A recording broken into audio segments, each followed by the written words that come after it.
Hello humans! I recently bought a bunch of knives, as you've probably heard for the last couple of weeks. And one of the things that I picked up is this crkt right here. It's got a Proposition 65 warning, which is okay.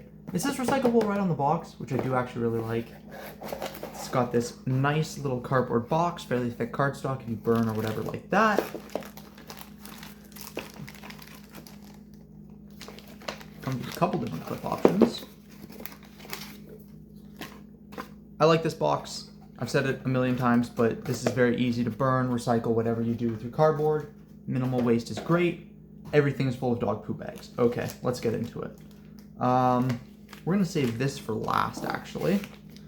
And we are going to start with this sheath right here. Big plastic poo bag, out of the way. So it's got this Kydex or thermomolded plastic sheath. It has mounting holes through it, which it'll probably fit their product. I'm not entirely sure if they're TechLock compatible or what. Next, we have one of their belt mounting mechanisms. Screw hardware. This one is a closing poo bag, so that's great. This seems to be... Is this an actual TechLock? Made in Taiwan. No, it's a DOTS container. Okay. This is kind of neat, actually. It looks like these are removable. Aha! So you can adjust this to the size of your belt. Clips in. You can put your, I'm assuming, yeah, I think you can put your screws through any of these holes right here. And then it closes and it actually locks. You can push down on this tab. I don't know why there's a space right there. It feels like I should be able to move this over. You can lock it onto your belt. That's pretty cool. Unlock it, push it down, and then open it to take it off your belt, which in theory means that it's not going to come off your belt with any ease during the day, which I quite like. I prefer leather sheaths personally, but if I'm going thermomolded plastic or any type of plastic sheath, this is a great style clip right off the bat. Like that. The other clip mounting also comes in a nice sealable poo bag. Ooh, it's got spacers and what seem to be similar hardware to the first one. Let's get rid of all that plastic. It is also a DOTS bag. This one's made in China instead of Taiwan. It's got two little tabs here that you push down to open it. And it seems to be made for... I'm not actually sure what this is made for. It's too thin to fit like a belt or something like that. Actually, hold up. This might be... Oh, okay, so it's a two-part system. So this right here clips on to the actual knife itself. Open it up, mount on however you have to mount on, right? Up here or... So you've got two mounting positions. You've got right there. Does this first one connect with anything? It doesn't. So you can connect to these two, but I don't think that there's a way to connect to this one down here. So I'm not entirely sure why that's there. Yeah, it doesn't seem to connect to anything. But, so two positions on there, and then you mount this piece onto here in whatever orientation you so choose, then this clips to your belt. So you've got too many pieces, but if it works, it works. So we're actually going to get all of these out of the way. And we've got our Provoke First Responder Edition. It explains what the kinematic system is. It shows off the multiple sheath carry configurations, all hardware included. So, are these supposed to be independent? Here's the thing. I'm not entirely sure how you'd use this without the other one. Because I'm pretty sure you'd have to connect this to the knife and then to something else. So even if this one right here was designed just to go straight on the sheath, this then doesn't seem to do anything useful. So I'm a little bit confused about that. But anyways, it explains what the kinematic system is. It does a thing. It explains where the lock is. It's got a closing lever, D2 blade steel, a bunch of other crap. And then the main poo bag with the knife in it.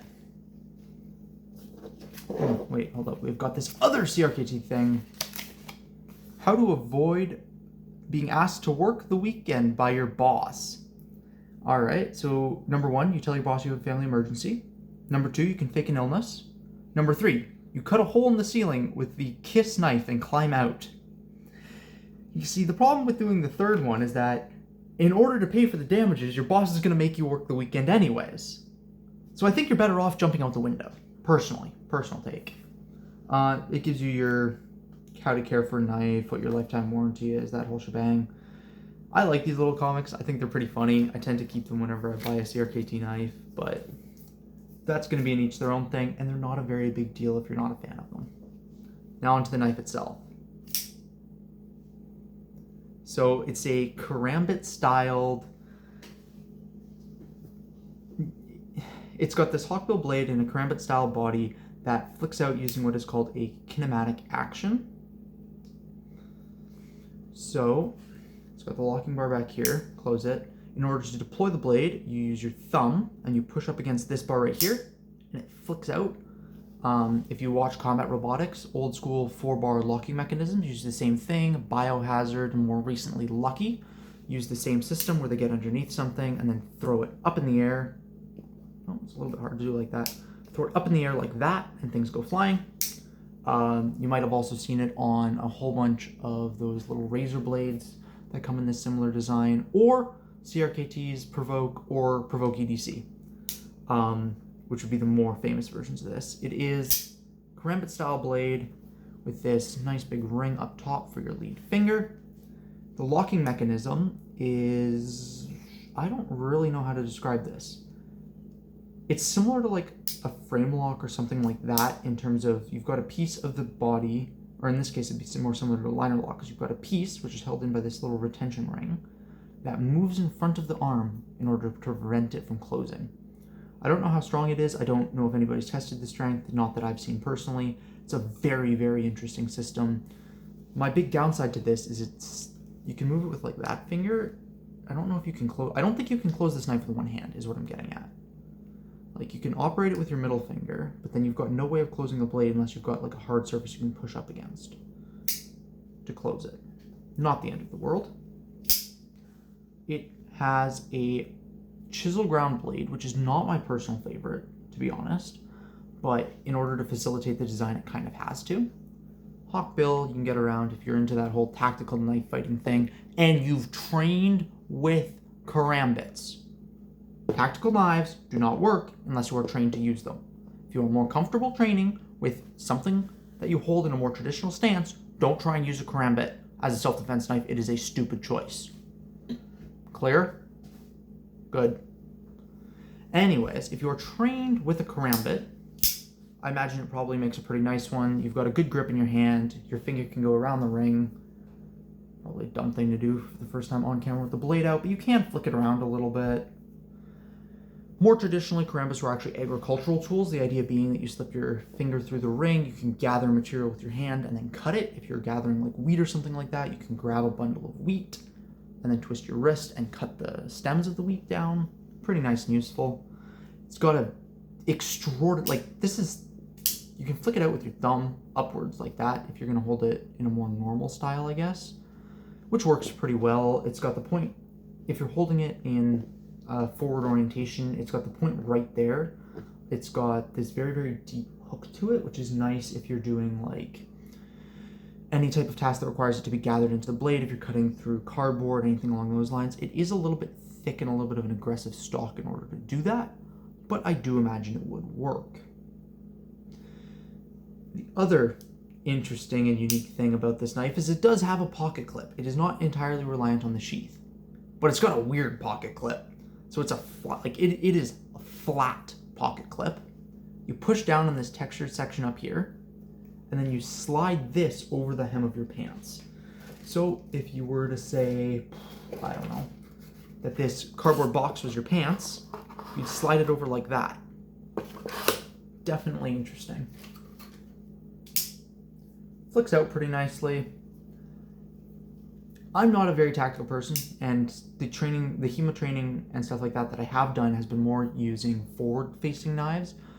So I actually have no tactical applications for a karambit like this, but it is pretty cool. It's got this really unique opening and locking system, which is just so freaking bizarre.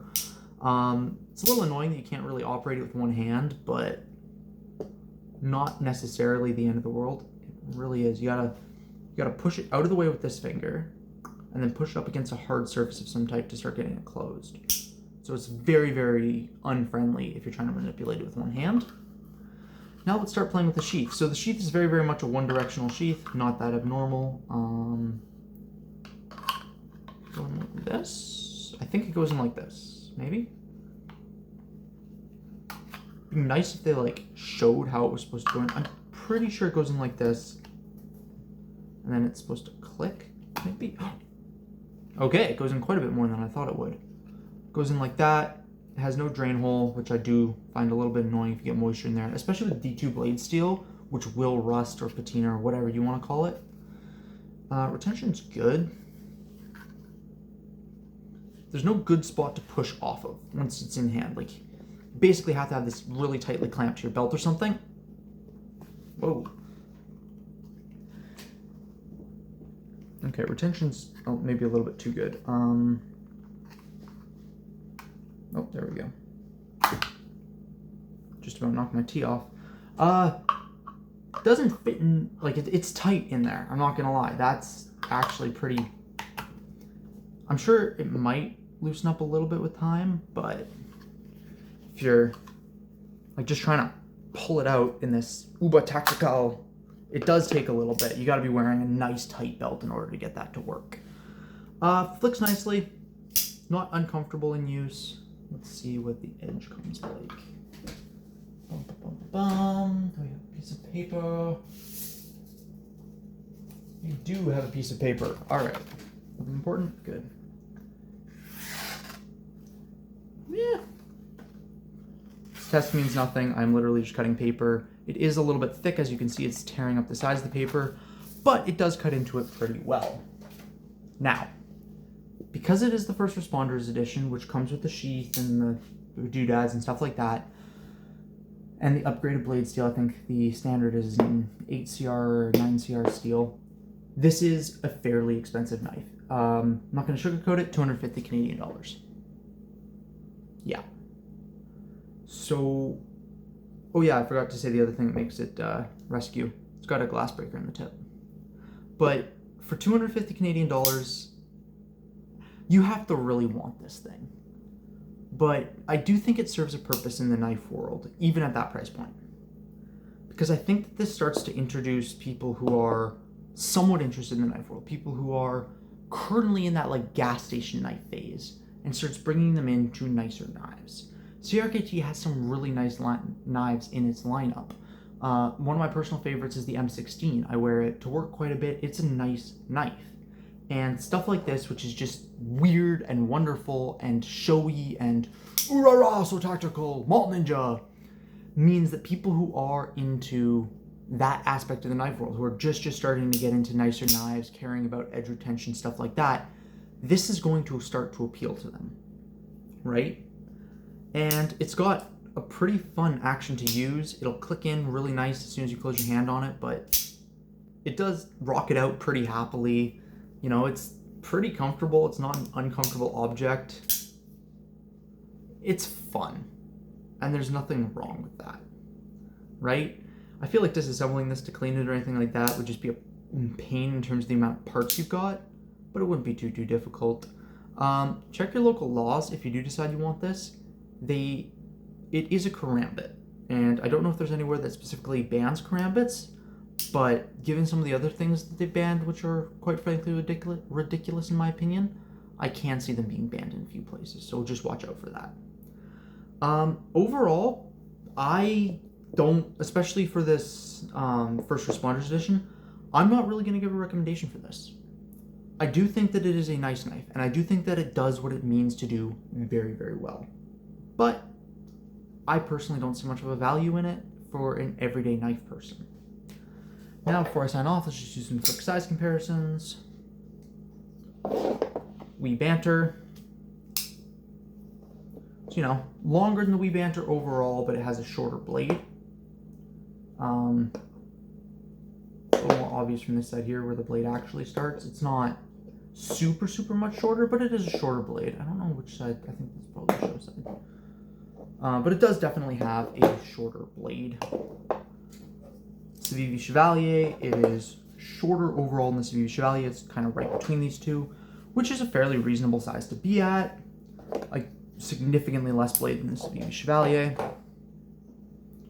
And significantly thicker than both. Yeah, it's like a full scale thickness. Scale thickness thicker than the Banter. And probably, yeah, same deal for the Chevalier. Up against something a little bit more in its size range. The Buck 110. It's just a handsome knife. It is obviously quite a bit shorter than the Buck 110, but it is very similar thickness to the Buck 110. So if you're looking for a more modern, ultra cool tactical version of a knife than your Buck 110, this will sort of do the trick. Compared to a Zippo, quite a bit bigger than a Zippo. Quite a bit bigger in the pocket than a Zippo is, but not too dissimilar in terms, well, yeah, it's not too dissimilar in terms of thickness to a Zippo for what that's worth. I do think that if you're doing cosplay or a black sci-fi tech outfit or whatever, if that's the kind of thing you're into, if you're the type of person who wears black cargo pants and a face mask on the regular, this knife probably suits your aesthetic pretty well. It is a cool knife. It does what it's supposed to do pretty well, but it's difficult to recommend because what it does isn't something that a lot of people need to do. Yeah, I think that's sort of... Oops, Buck 110 just fell off its sheath. I think that does sort of cover everything I wanted to say about it. It's a nice knife. I'm going to carry it every so often, but it's a difficult, weird thing to carry because it's not super useful all of the time. That's all I had to say about this. Stay safe and have fun out there. Peace.